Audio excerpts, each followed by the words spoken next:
bytes. Today's segment is called MC. To give you a little background on MC, I have to go back literally about 30 years when I started in the prison.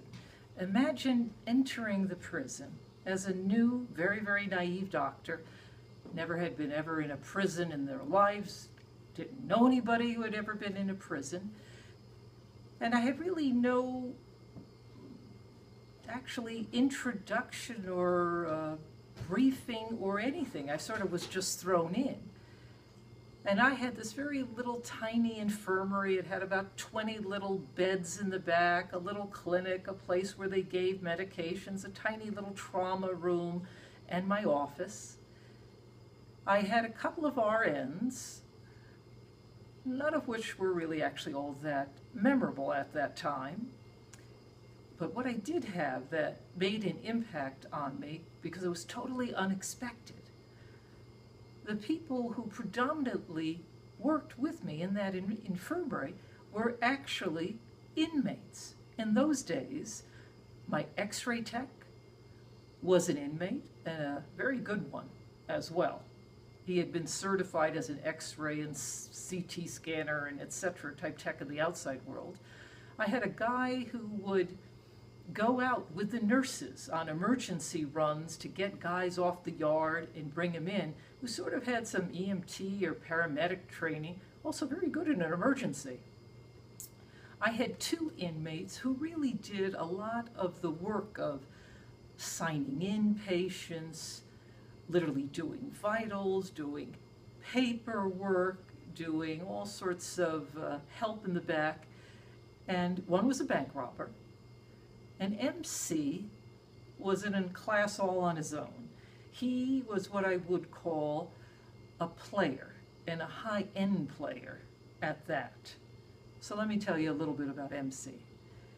Imagine a light-colored black guy, blue-gray sparkly eyes, always laughing, always high on life, which is not easy in a miserable prison type of world. And one of the first times I had to actually do an exam on him, and I had him take off his clothes to do the exam, I'm looking at him thinking, you have silk underwear on, and it's ironed. How does that happen? He goes, oh, I could do what I want and get away with things in the prison. And I became a bit fascinated about an inmate who could actually wear silk underwear in the prison system, and would bring me albums, photo albums, that he kept, where there's pictures of him with celebrities and singers and actors and people that are actually sort of famous. He also showed me a whole album of him with his, let's say, stable. These were women who were high-end call girls, who he would see potential on the street. He would bring them in to his organization. He would fix their teeth, train them to have good table manners and skills, and they would be high-end call girls for him. He sent certain ones who were intelligent through college, and they became his real estate agents and things like that. Now, how he ended up in the prison is a whole different story. But the little piece I want to share with you was after he left the prison. He was gone for a number of years. I hadn't really thought about him. And I was going to a seminar at the other end of the state, and let's say that's a city where the lights never go off at night. I'm walking down a strip, and I'm with another doctor next to me from the seminar. He doesn't know I'm a prison doctor, just knows I'm a doctor. And we're enjoying this balmy night. All the lights of the city are on, and this black SUV goes by. All the, the windows are darkened, and we have this screech. It does a wheelie in the middle of the road. They pull up toward us. Every door pops open. And all these big black guys with gold chains on jump out of the car and race toward us.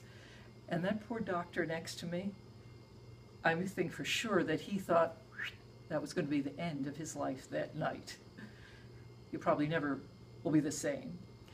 And I was a bit shocked when I saw this whole group coming toward me until I clicked, that's MC. And of course he's excited, he's jumping up and down, and he's like picking me up and twirling me around. And I asked the guys, what are you guys up to?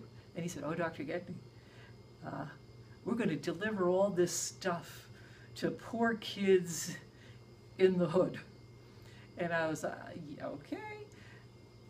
He was the type of guy who loved playing Robin Hood.